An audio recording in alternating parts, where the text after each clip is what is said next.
999 نبی اور رسول جو ہیں ان کو میرے وسیلے سے میری وجہ سے نبوت اور رسالت میرے رب نے دی ہیں. میں محمد مصلی پہ کھڑا ہوتا, میں رب کی نماز پڑھا رہا ہوتا, پیچھے صفے صحابہ کی بندی ہوتی, میری ماں پکارتی اے محمد.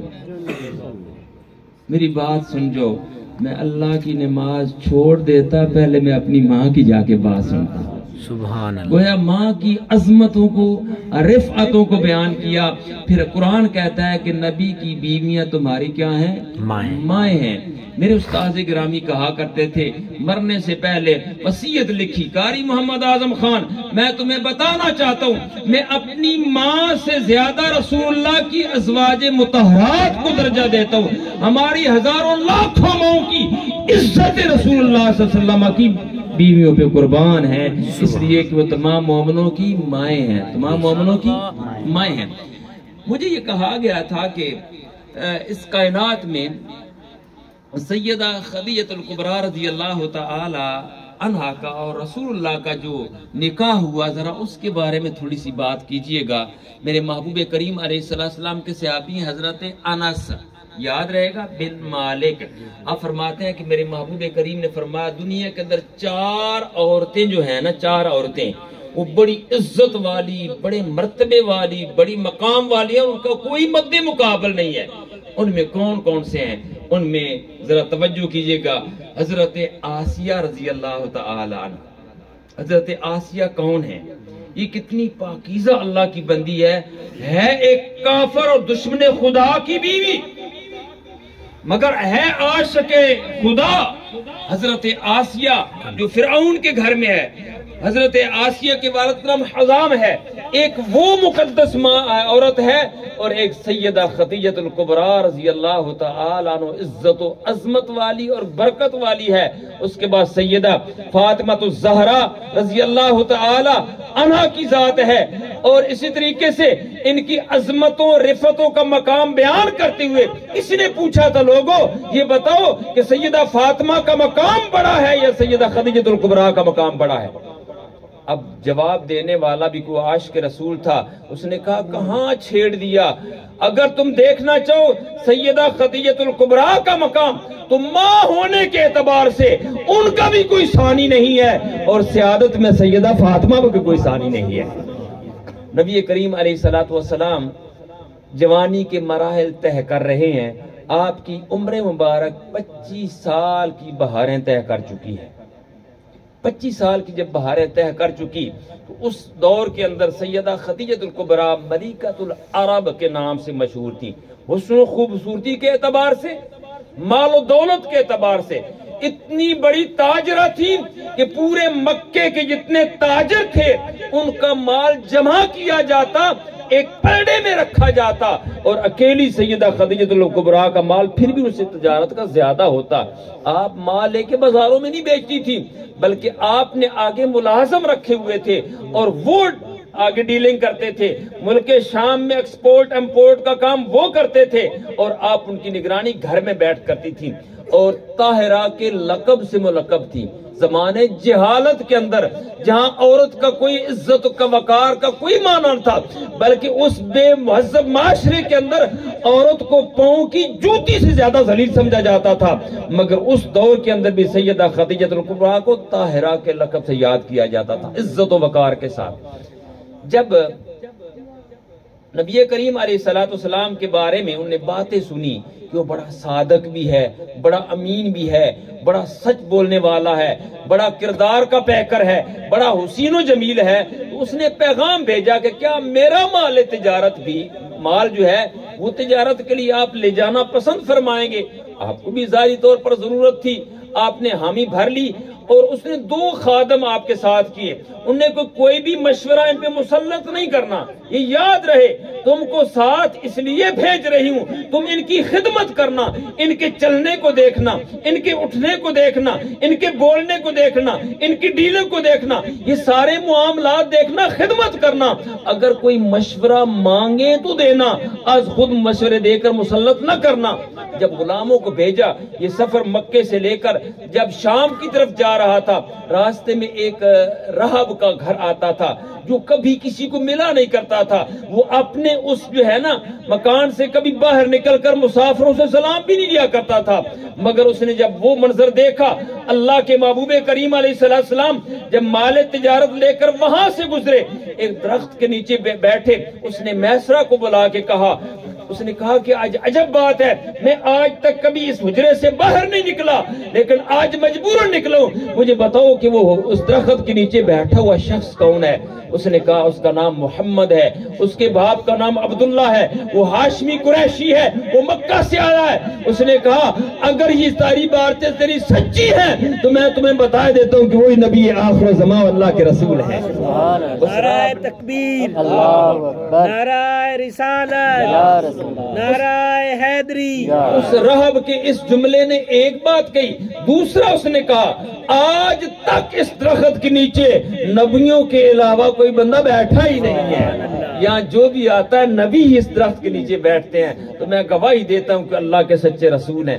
بہرحال ملک شام گئے، وہاں سے مال تجارت بیچا، کہیں جھوٹ نہیں بولا۔ آج ہم نے نا یہ کپڑا بیچنا نا، یہ فیصل آباد کی انڈسٹری کپڑے کی ہے، ہم اس کے جناب زمین و آسمان کے کلابے ملا دیتے ہیں، اس کی خوبیاں بیان بن کے، اور ہمارے جو دکاندار ہیں تو جھوٹی قسمیں بھی کھا لیتے ہیں، جناب یہ بڑا کمال کا ہے، اب لے جائیں میں قسم اٹھاتا ہوں۔ لیکن اللہ کے محبوب ہیں، وہ صادق ہیں، وہ امین ہیں، کسی سے جھوٹ نہیں بولا، کوئی وعدہ خلافی نہیں کی۔ اس طرح بڑے پاک کردار کے ساتھ جب واپس پہنچے، اور یہ ساری باتیں جب جا کے بتائی گئی سیدہ خدیجہ کبریٰ کو، اسی لمحے فیصلہ کر لیا۔ حالانکہ آپ اس سے ما قبل 2 مرتبہ جو ہیں وہ بیوہ ہو چکی تھی، آپ کی پہلے شادی ہوئی، شوہر فوت ہو گیا، دوسری شادی ہوئی، شوہر فوت ہو گیا، عمر 40 سال ہے۔ بڑے بڑے مکے کے امیر ترین لوگ جو ہیں، جاگیردار جو ہیں، بڑے بڑے سرمایہ کار تاجر جو ہیں، پیغام بھیج رہے ہیں کہ ہم سے شادی کر لے، مگر صاف انکار ہے۔ شاید قدرت نے ان کے لیے وہ دروازہ رکھا ہوا تھا جس کی قسمت میں محمد عربی صلی اللہ علیہ وسلم کی ذات آنے والی تھی، ان کا نکاح ہونے والا تھا۔ ان نے اپنے جو کنیز جو ہے اس کے ذریعے پیغام بھجوایا میرے محبوب کریم علیہ السلام کے حضور ناز میں کہ خدیجہ یہ ارادہ رکھتی ہے کہ آپ مجھ سے شادی کریں۔ آپ نے کہا یہ فیصلے ہم نہیں بڑے کرتے ہیں، آپ نے اپنے چچا امیر حمزہ سے مشورہ کیا، ابو طالب سے مشورہ کیا، ان دونوں کی مشاورت سے پیغام بھیج دیا گیا۔ وہاں تو پہلے ہی انتظار ہو رہا تھا کہ مثبت جواب آئے اور فوراً قبول کر لیا جائے۔ ان نے اپنے چچا کو بلایا، باپ ان کا پہلے خدیجہ کا فوت ہو چکا تھا، اور ورقہ بن نوفل کو بنایا جو ان کے چچا زاد بھائی تھے۔ ان دونوں کو بلا کے مشورہ کرنے کے بعد اب نکاح کیسے ہوا؟ اللہ اکبر۔ حضرت ابو طالب کھڑے ہو گئے۔ اس دور میں نکاح ایسے ہوتے تھے کہ لڑکی والے گھر میں لڑکے والے چلے جاتے تھے، ان کو بٹھا کے لڑکے والے الگ بیٹھ جاتے، سامنے لڑکی والے بیٹھ جاتے۔ اب لڑکے والے کی طرف سے کھڑا ہو جاتا، وہ خطبہ دیتا۔ وہ خطبہ ہوتا کیا تھا؟ وہ اس لڑکے کا کریکٹر، اس کا کردار، اس کا حسب، اس کا نسب بیان کرتا تھا۔ یہ فلاں کا بیٹا ہے، یہ فلاں قبیلے سے تعلق رکھتا ہے، اس میں یہ خوبیاں ہیں، اس میں یہ کمال ہے، یہ اتنا مالدار ہے۔ ابو طالب جب کھڑے ہوئے کہا لوگو جس کا نکاح کرنے کے لیے آج میں لے کے آیا ہوں، یہ بے شک ظاہراً یتیم بچہ ہے، اس کا باپ اس کی دنیا سے آنے سے پہلے ہی چلا گیا تھا، مگر میں اس بات کی گارنٹی دیتا ہوں اس کا کیریئر جو ہے، اس کا کریکٹر جو ہے اتنا صاف شفاف آئینے کی طرح ہے کہ ان کی پوری 25 سالہ زندگی پر ایک بھی داغ نہیں ہے، اور بے شک ظاہری طور پر مال نہیں ہے، دولت نہیں ہے، یہ تو ڈھلتا سارا ہے، آج ہے کل نہیں ہوگی، ہاتھوں کی میل ہے، لیکن یاد رہے اے خدیجہ کبریٰ کے گھر والوں، یہ وہ بچہ جس کی پیشانی کے اندر روشن مستقبل دیکھ رہا ہوں، یہ بڑی عزتوں کا مالک ہے، قریشی ہے، ہاشمی خاندان کا تعلق رکھنے والا ہے۔ جب اتنی عظمتوں کے ساتھ رفعت کے ساتھ بیان کیا خطبہ، پھر ادھر سے ان کا چچا ورقہ بن نوفل کھڑے ہو گئے، ان نے بھی سیدہ خدیجہ کبریٰ کا جو سارا ہے ڈیٹا وہ بیان کر دیا۔ اس طریقے سے یہ عقد ہو گیا۔ اب ایک لمحے کے لیے توجہ فرمائیں، عمر میں فرق کتنا ہے؟ 25 سال عمر میرے محبوب کریم علیہ السلام کی اور 40 سال کی عمر سیدہ خدیجہ الکبریٰ کی ہے، پھر 2 مرتبہ بیوہ بھی ہو چکی ہیں، مگر قربان جائیں دنیا کے اندر ایسی عورت نہیں دیکھی۔ عورتیں ہمیشہ مردوں کا جو ہے نا وہ بزدل بناتی ہیں، مگر سیدہ خدیجہ الکبریٰ نے ہمیشہ ہر وقت رسول اللہ صلی اللہ علیہ وسلم کی حوصلہ افزائی اور حوصلوں کو بلند کیا۔ اور جس وقت آپ حریم نبوی میں داخل ہو گئیں اس وقت میں نے آج ہی دن کو پڑھ رہا تھا اور سن بھی رہا تھا، آپ کے پاس اتنا سرمایہ تھا کہ گھر کے اندر سونے چاندی کے ڈھیر لگا دیے، اور اس قدر سونا تھا کہ اس کے پیچھے بندہ اگر بیٹھ جاتا بندہ نظر نہیں آتا تھا، اتنا ڈھیر سونے کے تھے۔ وہ سارے کے سارے رسول اللہ کی خدمت میں پیش کر دیا، حرم میں اعلان کرا دیا، اے دنیا کے لوگوں سن لو، مکے کے کافروں اور مکے کے رہنے والے سن لو، یہ سارے کا سارا مال رسول اللہ کی خدمت میں پیش کر دیا۔ یقین کریں آپ سنتے آ رہے ہیں کہ سیدنا صدیق اکبر کے مال نے رسول اللہ صلی اللہ علیہ وسلم کو بڑی تقویت دی، اور میرے محبوب نے ایک مقام پر اعلان بھی کیا تھا، اے دنیا والو میں نے ہر اس شخص کے احسانات کے بدلے دنیا میں چکا دیا سوائے ابو بکر کے۔ ابو بکر کے مال نے، آپ کی رفاقت نے جتنا نفع میں محمد عربی کو دیا کسی اور کے مال میں نہیں دیا قیامت کے روز اس مال کے بدلے۔ مگر حقیقت یہ بھی روز روشن کی طرح عیاں ہے کہ سیدہ خدیجہ الکبریٰ کا مال جس قدر بھی تھا وہ سارے کا سارا دین اسلام کی تقویت کا باعث بنا۔ جو غریب تھے ان کو کھانا کھلایا، جو بکے ہوئے لوگ تھے ان کو خرید کر دامن اسلام میں ان کو داخل کیا، مزدوروں کی، غریبوں کی، بے کسوں کی، یتیموں کی، بیواؤں کی خدمت کی، اور رسول اللہ صلی اللہ علیہ وسلم سارے کا سارا مال جو ہے اسلام کے لیے لٹا دیا۔ اللہ نے گرامی قدر میں گفتگو کو اگر سمیٹوں تو وہ وقت بھی آیا کہ اللہ کے محبوب 2 3 4 دن گھر میں نہیں آتے۔ آج اگر شوہر 2 گھنٹے لیٹ آ جائے بیوی کا لاش لے لیتی ہے، کہاں گئے تھے، کہاں کھانا کھا کے آئے ہو، یعنی ہزار شکوک و شبہات پیدا ہو جاتے ہیں۔ مگر خدیجہ الکبریٰ وہ عورت تھی، وہ جانتی تھی، انہیں کبھی کوئی سوال نہیں کیا، کبھی کسی قسم کا کوئی کوسچن نہیں کیا، کبھی کسی قسم کے کوئی آبجیکشن نہیں لگائے۔ رسول اللہ 2 دن کے بعد آئیں چاہے 4 دن کے بعد آئیں، ایک فکر ہوتی تھی، میرے محبوب کریم فلاں غار کی طرف گئے ہیں، ہو سکتا ہے کھانا ختم ہو گیا ہو، نیا کھانا بنا کر وہاں غار تک ایک عورت کا پہنچانا، غار ہرا تک۔ جو لوگ گئے ہیں میرے ساتھ، ہم مدینہ میں اکٹھے رہے اور وہیں سے یہ دوستی مجھے یہاں لے کے آئی۔ میں بچوں بیٹا بیٹھا ہے، عزیز بیٹھا ہے، میں نے کہہ رہا تھا کہ بس مدینے کی محبت جو ہے نا وہ کھینچ کے لائی ادھر لے کے آ رہی ہے، ورنہ تھکا بڑا ہوا تھا، کل بھی پروگرام تھے تو وہاں جانا بڑا مشکل کام ہے غار ہرا میں۔ سیدہ خدیجہ الکبریٰ کو یہ فکر ہوتی چاہے 1 مہینہ سرکار کیوں نہ رہے وہاں پہ، یہ نہیں تھا کہ آپ کہاں گئے تھے۔ سیدہ فاطمہ رو رہی تھی، سیدہ زینب رو رہی تھی، رقیہ پریشان تھی، یہ سارے گھر کے معاملات میں سنبھالوں گی، آپ اپنے رب سے رو لگائیں۔ اور وہ وقت بھی آیا جب اللہ کے محبوب کریم علیہ السلام پر پہلی وحی نازل ہوئی۔ جبرائیل امین آئے، سینے سے لگایا، خوب دبایا، پھر سینے سے لگایا، خوب دبایا، کہا پڑھو اقرا۔ آپ نے فرمایا ما انا بقاری، ما انا بقاری، میں پڑھنے والا نہیں ہوں، میں پڑھنے والا نہیں ہوں۔ پھر جب دوبارہ سینے سے لگایا فرمایا اقرا بسم ربک الذی خلق، پھر 5 پہلی آیات بینات آئیں۔ جب پلٹ کے واپس گھر آئے فرمایا زملونی زملونی، مجھے چادر اڑاؤ، مجھے سردی لگ رہی ہے۔ جب آپ لیٹ کے تو یہ نہیں پوچھا کہ تم بڑے پریشان ہو، یہ کیا ہو گیا، یہ کیا ہوا۔ عورتیں آتے ہی انٹرویو اتنا سخت لیتی ہیں، چاہے بندہ باہر سے اتنا پریشان ہے گھر آ کے اور پریشان ہو جاتا ہے، مگر سیدہ خدیجہ الکبریٰ کا یہ انداز نہیں تھا۔ وہ یہ جانتی تھی یہ اللہ کے محبوب ہیں اور اللہ کے حبیب ہیں، وہ پہلے جان چکی تھی، پہچان چکی تھی، وہ ساری خبریں پہلے اسے مل چکی تھیں کہ نبی آخر الزمان اسی کی ذات ہوگی۔ اب سیدہ خدیجہ الکبریٰ نے جو جملے کہے، میں انہی جملوں کو تھوڑی سی تفسیر کر کے اختتام کی طرف جاتا ہوں۔ اس وقت آپ کو تھوڑا سا سکون آیا چادر لینے کے بعد، مزمبل کی چادر اوڑھی، اس کے بعد جب آپ تھوڑا سکون میں آئے تو سب سے پہلا جملہ کہا تاللہ، ہرگز نہیں، ہرگز نہیں، میرا رب آپ کو کبھی اکیلا نہیں چھوڑے گا۔ بیویاں اگر کسی کی سیرت بیان کریں مرد کی، وہ اس میں عیب ڈھونڈ ڈھونڈ کے لے آتی ہیں، عیب ڈھونڈ ڈھونڈ کے لے آتی ہیں. بڑا ایک مشہور واقعہ ہے نا کہ وہ ایک ولی کامل تھے، ان کی بیوی بڑی زبردست جو ہے زبان دراز تھی. تو ایک دن انہوں نے کہا کہ میں اپنی بیوی کو نا کچھ جوہر تو دکھاؤں. باہر نکلے، ہوا میں اڑنا شروع کر دیا. واپس آئے، وہ بیوی کہنے لگی دیکھا تو ولی بڑا پھرتا. آج میں نے دیکھا ہوا میں اڑ رہا تھا ولی. اس نے کہا وہ تو میں ہی تھا. اس نے کہا تبھی ٹیڑھا ٹیڑھا اڑ رہا تھا. تبھی ٹیڑھا ٹیڑھا اڑ رہا تھا. وہ تسلیم نہیں کرتی. مگر سیدہ خدیجہ الکبریٰ نے پہلا جملہ کیا کہا؟ اللہ تمہیں کبھی ضائع نہیں کرے گا، ہرگز تمہیں نہیں چھوڑے گا. کیوں؟ اس لیے کہ آپ جو ہیں رشتہ داروں کو ہمیشہ جوڑتے ہیں، توڑتے نہیں ہیں. آج ہمارے خاندانوں میں کیا ہوتا ہے، جو سب سے بڑا فتنہ ہوتا ہے نا، جو سب سے بڑا اپنے برادری کے اندر ایک دوسرے کو لڑانے والا، میں تو چاہتا ہوں ہم اکٹھے مل جل کے رہیں، لیکن اندر سے کینچی رکھی ہوتی ہے. اللہ کے رسول نے ہمیشہ رشتہ داروں کو جوڑا توڑا نہیں ہے. یہ پہلا کام کیا. فرما دوسرا کام کیا ہے؟ اللہ کے محبوب کریم علیہ السلام یتیموں کے اوپر دست شفقت رکھنے والے ہیں.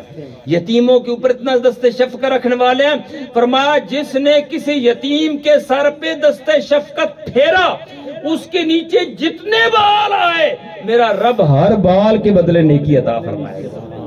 فقط ہاتھ پھیرنے سے، شفقت سے اتنا اجر ملتا ہے. تو اگر کوئی کسی یتیم کی جو ہے وہ پرورش کرتا ہے، اس کی ہر طرح کی خدمت کرتا ہے، تو رب سے کتنا صلہ پائے گا.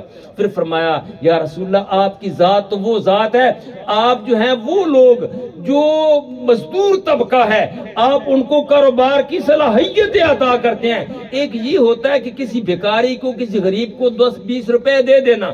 ایک یہ ہوتا ہے کہ اس کو اس قابل بنا دے دینا کہ وہ خود کمانے والا بن جائے. 50,000 کسی کو دیا، فرمایا اپنا کاروبار کر، وہ اپنا کر. یہ سارا مال خدیجہ الکبریٰ کا لگ رہا ہے. پھر فرمایا یا رسول اللہ آپ کی شان تو یہ ہے کہ آپ مسافروں اور لوگوں کی میزبانی کرتے ہیں. اس زمانے میں اگر ایک بھی مہمان گھر میں آ جاتا نا، یہاں فریج رکھا ہوا ہے، اس میں گوشت پڑا ہوگا، سبزیاں پڑی ہوگی. وہاں تو ایسا سسٹم نہیں تھا اس دور کے اندر. بسا اوقات ایسے عرب جو ہیں وہ میزبان تھے کہ ایک ایک مہمان کے لیے بکرا کیا اونٹ ذبح کر دیتے تھے، کیونکہ اس قسم کا سسٹم نہیں تھے کہ مارکیٹ سے فوری جا کے اسی ٹائم چیز خریدی جا سکے. تو رسول اللہ صلی اللہ علیہ وسلم کی میزبانی عرب کے اندر مشہور ہے. خود کھائیں نہ کھائیں، مہمانوں کو پیٹ بھر کے خدمت کر رہے ہیں. فرمایا آپ میزبان ہیں یا رسول اللہ آپ کا خدا آپ کو کبھی اکیلا نہیں چھوڑے گا. پھر وہ وقت بھی آیا، سیدہ خدیجہ الکبریٰ رضی اللہ تعالی جب وصال کا وقت قریب آیا، رسول اللہ سامنے بیٹھے ہیں. سیدہ خدیجہ کہتے ہیں یا رسول اللہ، یا حبیب اللہ، میری ایک آخری خواہش ہے. میری خواہش یہ ہے، بیٹیاں ساری پیاری ہوتی ہیں، مگر میں یہ گزارش کرتی ہوں کہ سیدہ فاطمہ الزہرا سے زیادہ پیار کرنا. یہ مانگا گیا. پھر عرض کی یا رسول اللہ، یہ آپ کے جسد اطہر پر جو چادر ہے نا، جب میری روح نکل جائے تو اس سے مجھے نا وہ کفن دینا. میرے محبوب نے فرمایا اے خدیجہ بڑی چھوٹی چیز مانگی ہے، اگر تم یہ کہتی کہ جسم کی پوری کھال اتار کے مجھے دے دے میں وہ بھی دے دیتا. اس قدر میاں اور بیوی کے درمیان محبت ہمارے معاشرے میں دور دور تک مثالیں نہیں ملتی. اور پھر نبی کریم علیہ السلام نے سیدہ خدیجہ الکبریٰ کے وصال کے سال کو غم میں جو ہے وہ حزن کا سال قرار دے دیا، غم کا سال قرار دے دیا. اور اما عائشہ صدیقہ جو سرکار کو کماری ایک ہی بیوی ملی ہے، جو سیدنا صدیق اکبر کی بیٹی ہیں، میری آپ کی ماں ہیں، سیدہ عائشہ صدیقہ ہیں. آپ فرماتی ہیں کہ مجھے کبھی کسی عورت پہ رشک نہیں آیا.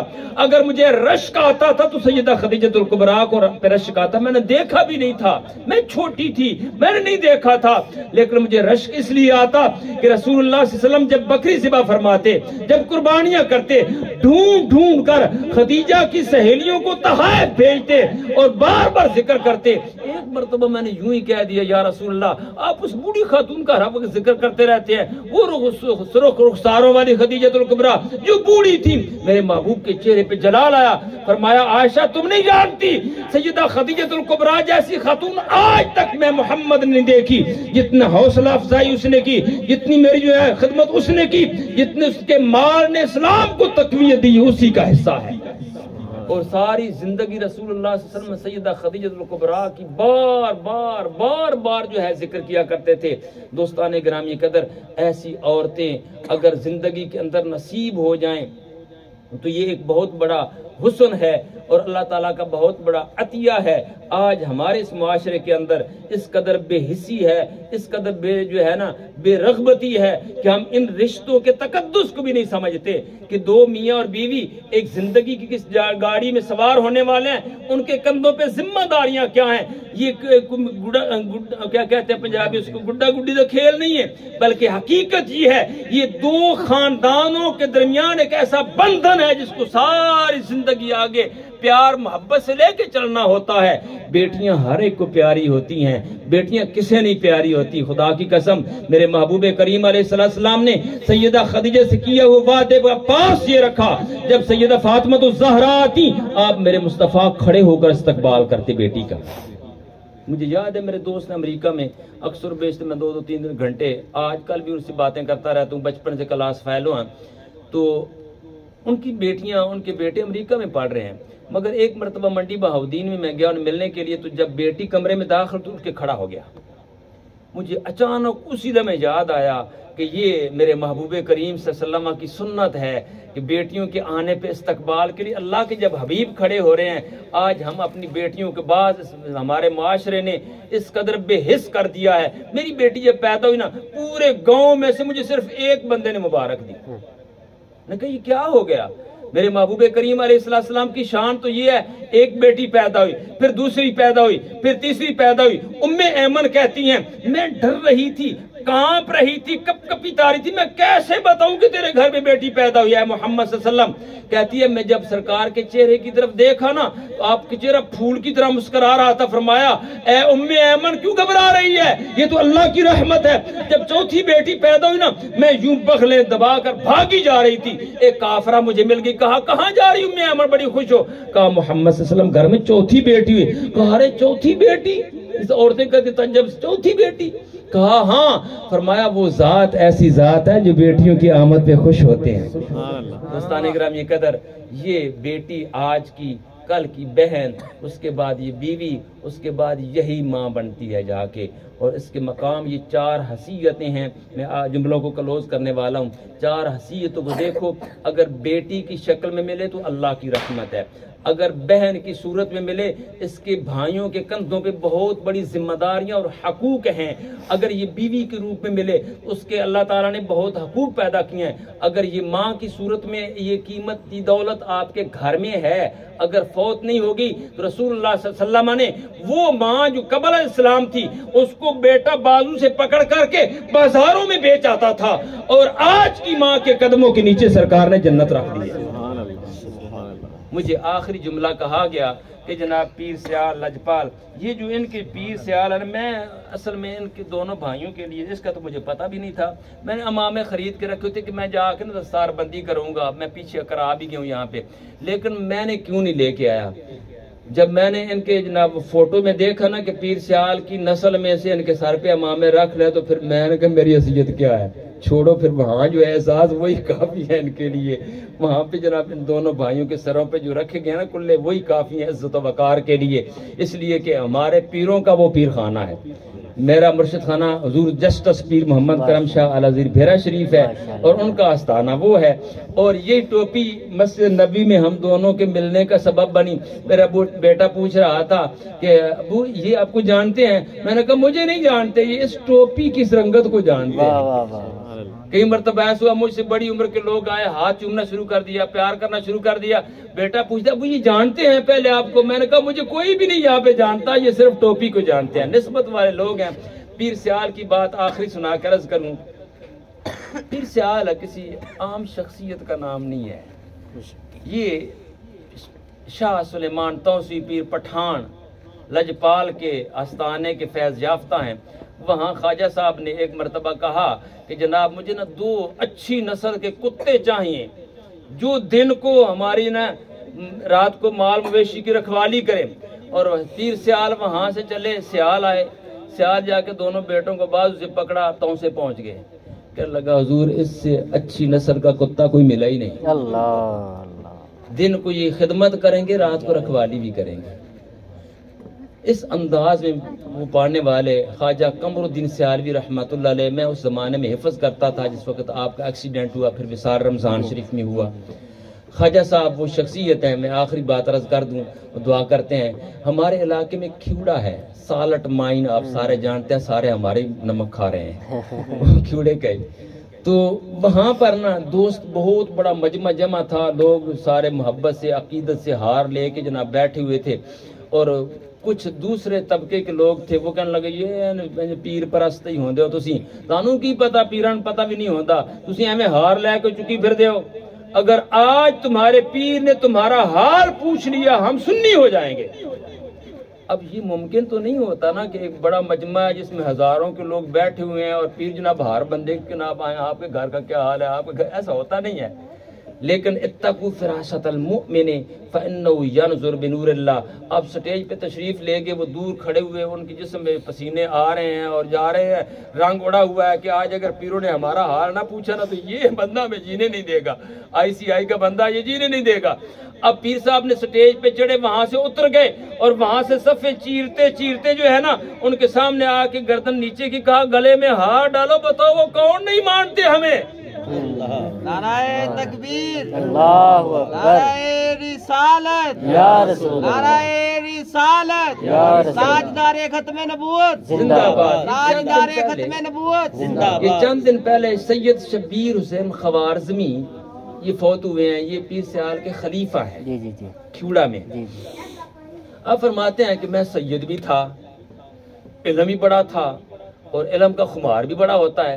میں گیا دیکھوں پیر سیال، سنا ہے بڑی گدی ہے اور بڑے جناب صاحب بصیرت ہیں، صاحب جناب فہم و فراست ہے. جا کے دیکھوں تو صحیح، آپ نے ایک ننگی چارپائی پہ بیٹھے ہوئے تھے، اس پہ اوپر کپڑا بھی نہیں بچھایا ہوا تھا.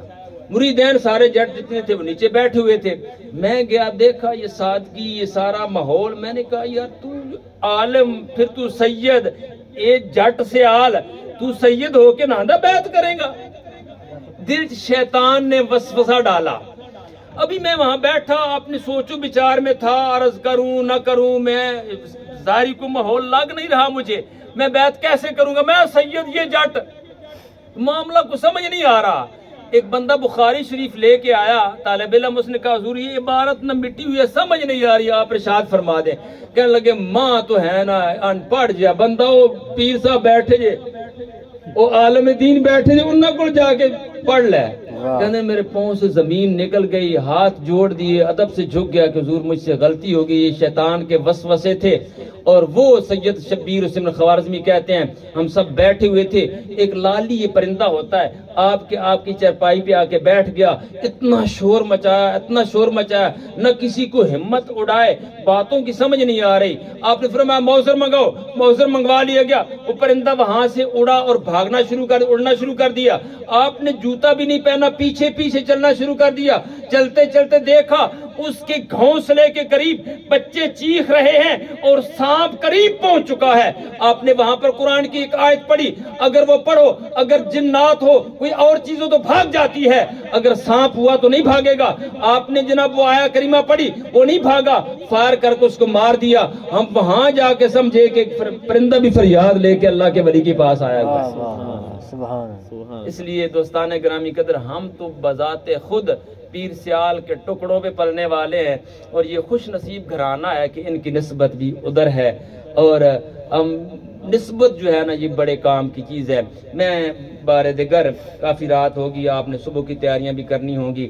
میں اللہ کی حضور انتہائی عاجزی کے ساتھ، انکساری کے ساتھ اس گھرانے کی ان تمام خوشیوں کو لیے اللہ کی حضور التجا کرتا ہوں، مالک کریم ہر حاسد کے حسد سے، ہر شریر کی شرارت سے